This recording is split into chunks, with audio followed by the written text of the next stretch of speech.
আসসালামু আলাইকুম, স্বাগতম জানাচ্ছি বিবিসি নিউজ আন্তর্জাতিক সংবাদে। শুরুতেই সংবাদ শিরোনাম, এরপর বিস্তারিত। ইউক্রেনের রাশিয়ার ভয়াবহ হামলায় নিহত ১৫।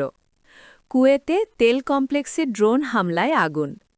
ইরানে নিখোঁজ পাইলটকে হত্যা করতে চায় যুক্তরাষ্ট্র। দর্শক, এতক্ষণ শুনছিলেন সংবাদ শিরোনাম। এখন বিস্তারিত। আপনি যদি ইসরায়েলের ধ্বংস চান এবং মুসলিমদের পাশে থাকেন, তাহলে ভিডিওতে লাইক করে চ্যানেলটি অবশ্যই সাবস্ক্রাইব করে দিবেন এবং আপনার মূল্যবান মতামত অবশ্যই কমেন্টে লিখে জানিয়ে দিবেন। এখন বিস্তারিত। ইউক্রেনে রাশিয়ার ভয়াবহ হামলায় নিহত ১৫ জন। ইউক্রেনে ভয়াবহ হামলা চালিয়েছে রাশিয়া। এতে কমপক্ষে ১৫ জন নিহত হয়েছেন। আহত হয়েছেন আরও অনেকে। কাতার ভিত্তিক সংবাদ মাধ্যম আল জাজিরা বলছে, রাশিয়ার বিভিন্ন হামলায় গত ২৪ ঘণ্টায় ইউক্রেনে অন্তত ১৫ জন নিহত এবং আরও বহু মানুষ আহত হয়েছেন বলে জানিয়েছেন ইউক্রেনের কর্মকর্তারা। একই সময়ে প্রেসিডেন্ট ভলোদিমির জেলেন্সকি তুরস্কের প্রেসিডেন্ট রিসিপ তাইয়েব এরদোগানের সঙ্গে ইস্তানবুলে বৈঠক করেছেন।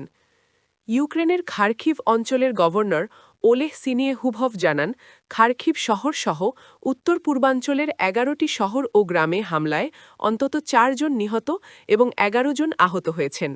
এছাড়া সুমি অঞ্চলের রাতের আধারে রুশ ড্রোন হামলায় অন্তত ১১ জন আহত হন। আহতদের মধ্যে একটি শিশুও রয়েছে। দক্ষিণ পূর্বাঞ্চলের নিকোপল শহরে একটি বাজারে ড্রোন হামলায় ৫ জন নিহত এবং আরও ২৫ জন আহত হয়েছেন বলে জানিয়েছেন দিনিপ্রোপেট্রোভস্ক অঞ্চলের গভর্নর অলেকসান্ডার গাঞ্জা। পূর্বাঞ্চলের দনেৎস্ক অঞ্চলে গত ২৪ ঘণ্টায় ৬ জন নিহত এবং আরও ১০ জন আহত হয়েছেন বলে টেলিগ্রামে জানিয়েছেন গভর্নর ভাদিম ফিলাশকিন। ইউক্রেনের বিমান বাহিনী জানিয়েছে, রাশিয়ার ছোড়া ২৮৬টি ড্রোনের মধ্যে ২৬০টি ভূপাতিত বা নিষ্ক্রিয় করা হয়েছে। তারা জানায়, ১১টি ড্রোন ১০টি স্থানে আঘাত হানে এবং ভূপাতিত ড্রোনের ধ্বংসাবশেষ ৬টি স্থানে পাওয়া গেছে। অন্যদিকে রাশিয়ার দক্ষিণাঞ্চলীয় রোস্তভ অঞ্চলেও ড্রোন ও ক্ষেপণাস্ত্র হামলায় অন্তত ১ জন নিহত এবং ৪ জন আহত হয়েছেন বলে জানিয়েছেন স্থানীয় গভর্নর। রোস্তভ ইউক্রেনের পূর্ব সীমান্তের কাছে অবস্থিত।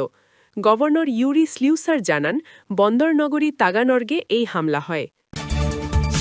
কুয়েতে তেল কমপ্লেক্সে ড্রোন হামলায় আগুন। কুয়েতের সুইক তেল সেক্টর কমপ্লেক্সে ড্রোন হামলা চালিয়েছে ইরান। রোববার ৫ এপ্রিল সকালের এই হামলায় সেখানকার অবকাঠামোতে আগুন ধরে যায়। কুয়েতি রাষ্ট্রীয় বার্তা সংস্থা জানিয়েছে, ওই কমপ্লেক্সে কুয়েত পেট্রোলিয়াম কর্পোরেশন এবং তেল মন্ত্রণালয় ভবন অবস্থিত। এ হামলায় কেউ হতাহত হননি। হামলার পর লাগা আগুন এখন নিয়ন্ত্রণে আনার চেষ্টা করছে ফায়ার সার্ভিসের কর্মীরা। ইরানে নিখোঁজ পাইলটকে হত্যা করতে চায় যুক্তরাষ্ট্র। মার্কিন ইসরায়েলি আগ্রাসনের ৩৫তম দিন গত ৩ এপ্রিল ইরানে ধ্বংস হয় যুক্তরাষ্ট্রের একটি শক্তিশালী যুদ্ধবিমান।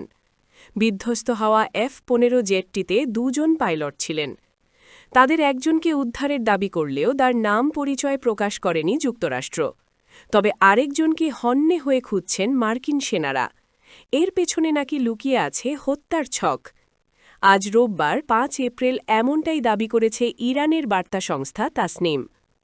একটি সামরিক সূত্র তাসনিম নিউজ এজেন্সিকে জানিয়েছে, ২ দিন আগে ইরানে ভূপাতিত হওয়া একটি যুদ্ধবিমানের পাইলটকে বোমা মেরে হত্যা করার চেষ্টা করছে যুক্তরাষ্ট্র।